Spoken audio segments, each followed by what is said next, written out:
අපේ බුදුදහම තුල සඳහන් වෙන සෑම කරුණකටම සංස්කෘතිකමය වශයෙන් අර්ථයකුත් තියෙනවා දාර්ශනිකමය වශයෙන් අර්ථයකුත් තියෙනවා. අපි නිර්වාණය කරා යනවා නම් අපි මේ ධර්ම අවබෝධය කරගන්නවා නම් අපි අවබෝධ කරගන්න ඕන දාර්ශනික ෆිලොසොෆි. Lord Buddha's teaching ලෝතුරා බුදු පියාණන් වහන්සේ දේශනා කරපු මාර්ගය දේශනා කරපු දර්ශනය කියලා දුන්නු පාර තමයි අපි තේරුම් ගන්න ඕන. නමුත් අපි බොහෝ විට ඒ කියලා දුන්න මාර්ගයයි සංස්කෘතිකමය ගැළපීමයි දෙක එකට කරගෙන අපි මාර්ගය පටලගෙන තියෙනවා. දැන් අපි සීලය කියලා ගත්තොත් සීලය කියද්දි සුදු පාට ඇඳුමක් ඇඳගන්න එක, බිම් බලාගෙන යන එක, S2 පියාගෙන බණහන එක, S2 පියාගෙන ඉන්න එක. එතකොට අපි සාමාන්‍යයෙන් හඳුන්වනවා සිත, කය, වචනේ සංවරය සීලය. එතකොට මෙතනදී මේ මනස, සිත තමයි අංක 1 සංවර වෙන්න ඕන. එතකොට දැන් S පේන්නේ S2 බලන්න එපා, රූප අපි කියන පටිච්ච කරගන්න එපා, අල්ල ගන්න එපා. S2 දැක්කොත් තමයි ওই දේවල් වෙන්නේ කියලා. නමුත් අන්ධෙක් අපි ගත්තොත් S පේන්නේම නැති මිනිහෙක්. එතකොට S පේන්නේම නැති කෙනාට ඉක්මනින් නිවන් දකින්න පුළුවන්. මොකද යාට රූප පේන්නේ නැහැ. එතකොට ඒක හරිද? ඒ විදිහට වෙනවද? නැහැ. එයාගේ මානසික ක්‍රියාත්මක වෙන සිතුවිලි S2 පියාගත්තට මෙයාගේ කණෙන් ඇහෙන දේවල් එක්ක එයා රූප හදාගෙන වෙනම ලෝක හදාගෙන එයා කාමුක ලෝක හදාගෙන මේ ඇස සංවර නැහැ. මනස සංවර නැහැ. කොට වචනය වුණත් ඒ සංවර කර ගැනීම කියලා කියන්නේ අපි වචනයක් එළියට දාන්න කලින් අපි හිතන්න ඕන මේ වචන එළියට දානවද නැද්ද? ඒකේ ප්‍රතිඵලය මොකද්ද? අන්න ඒ වගේ අවබෝධයෙන් යුක්තව ඉන්ද්‍රිය සංවරය අපි කියනවා ඉන්ද්‍රිය සංවරය තමයි ශීලය බවට පත් වෙන්නේ. එතකොට මේකට මනස තමයි මුල් වෙන්නේ. මනස මූලික කරගෙන මේ සලායතනයන්ගේ තිබෙනා වූ සංවරය. ඒ සංවර භාවය තමයි සීලයක් බවට පත් වෙන්නේ. නමුත් මේ සංස්කෘතික මේ වශයෙන් S2 පියාණන් හිටියා කියලාවත් සුදු පාට ඇඳ කියලාවත් බිම් බලාගෙන ගියා කියලාවත් එතන සිල්වත් බවක් කියලා අපිට කියන්න බෑ. S2 පියාණන් හිටපු බොහෝ අය අසංවර වැඩ කරලා තියෙනවා. ඒතර කන් ඇහෙන්නේ නැත්තම් ඒ දේ කනට ගන්න එපා කියනවා. කනට ගන්න නැතුව ඉන්න බෑ. කනට ගන්නවා. අපි ඕනම දෙයක් අපිට ඇහෙනවා.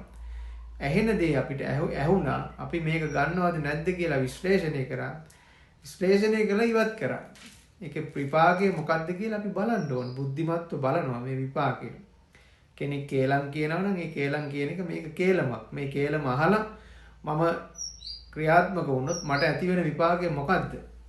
මේ ජීවිතේට ඇති වෙන විපාකය මොකද්ද කියලා මම තේරුම් ගන්නවා. මගෙත් එක්ක විශ්වාසවන්තව හිටපු කෙනා මගෙන් ඈත් වෙන්න පුළුවන් මේ කේලම ඇහුවොත් මම. අන්න ඒ වගේ අවබෝධ කරගන්න ඕන.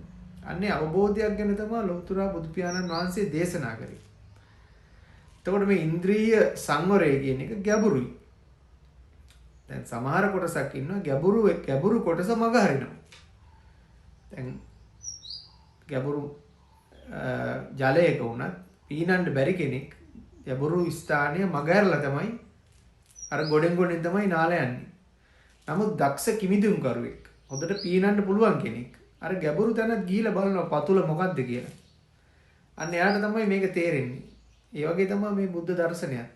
බුද්ධ දර්ශනය මනස මුල් කරගෙන මේ මනසින් සිදු කරන්නා වූ ක්‍රියාවලියක්.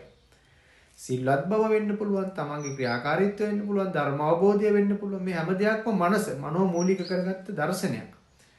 මේ මනස සංවර කර ගැනීම සඳහා තමයි මල් පූජා කරන දේවල්, ගාථා කියන ඒවා, ගන්ටාර ගහන ඒවා, මේ සාදුකාර දෙන ඒවා, යාතිකාවල්, බෝධි පූජාවල්, චෛත්‍ය වන්දනාවල්, චෛත්‍ය වටේ කරගෙන ඒවා. එතකොට 84000 පහන් පූජාවල්, එක වර්ගයේ මල්, පිච්ච මල් කියයි, කඩුපුල් මල් කියයි. මේ එක දේවල් සිදු කරන්නේ මේ මනස පොඩි ඒක බේසික් ස්ටේජ් එක. මේ මනස සංවර කරගන්න කෙනෙක්ට එකපාර බැරි හින්දා යම් දේවල් කරලා පෙන්නනවා. ඒක කරනකොට ඔන්න මල් ටික හදා ඉන්නකොට එයාගේ මනස සංවර වෙනවා. චෛත්‍ය වටේ කරගෙනවා. කරගෙනකොට සාදු සාදු කිය එයාගේ වටේ චෛත්‍ය වටේ කරගෙනකොට ඔන්න මනස සංසුන් වෙනවා. බුදු ගුණ කියනවා. නමුත් බුදු ගුණ කියලා වැඩක් නැහැ. තමන්ගේ එක ගුණය තමන්ගේ ගුණත් බලන්න ඕන. මට තරහ යනවාද? මම ඊර්ෂ්‍යා කරනවාද? මම ක්‍රෝධ කරනවාද? මං අන් අය විවේචනය කරනවාද? අන් අයට කේලම් කියනවාද? මොනවද මගේ තියෙන නරක ගති? මම ඒ තමන්ගේ නරක ගති හඳුනා ගන්න ඕන.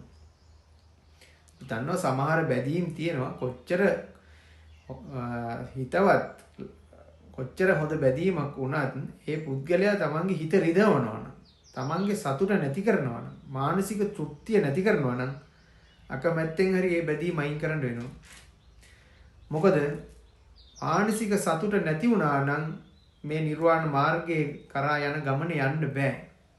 මේ හැම තැනකම තියෙන සතුට, හැපි, මානසික තෘප්තිය, මානසික සන්තුෂ්ටිය, mind happiness.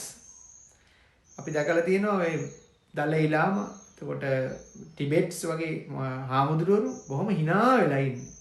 පිරීලා මූණ පිරීලා hina වෙලා.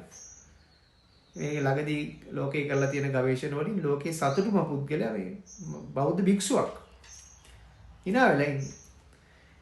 මේ සතුට තමයි අපි ගන්න ඕන. මේ සතුට ගන්න මොකද ඊර්ෂ්‍යා, ක්‍රෝධ, වෛරය මොනවත් නැහැ. මේ මොහොතේ තමයි සතුටින් ජීවත් වෙනවා. මේ මොහොත ගැන විතරයි හිතන්නේ. ඕනකට වැඩිය බයකුත් නැහැ. අනාගතය ගැන ලොකු බයකුත් නැහැ. අතීතය ගැන පසුතැවීමකුත් නැහැ. අපි දන්නවා දැන් මේ සියදිවි නසා ගන්න වගේ දේවල් ගත්තාම මේ මිනිස්සුන්ට හැමදේම තිබිලා. නමුත් සියදිවි නසා ගන්නවා. ඒ මොකද බොහෝ දේ රැස් කරලා තියෙනවා. නමුත් මානසික තෘප්තිය කියන එක නැහැ. මනස සතුටු නැහැ. ඉවරයක් නැහැ. ඉවරයක් නැති බලාපොරොත්තු, ඉවරයක් නැති ආසාවල්.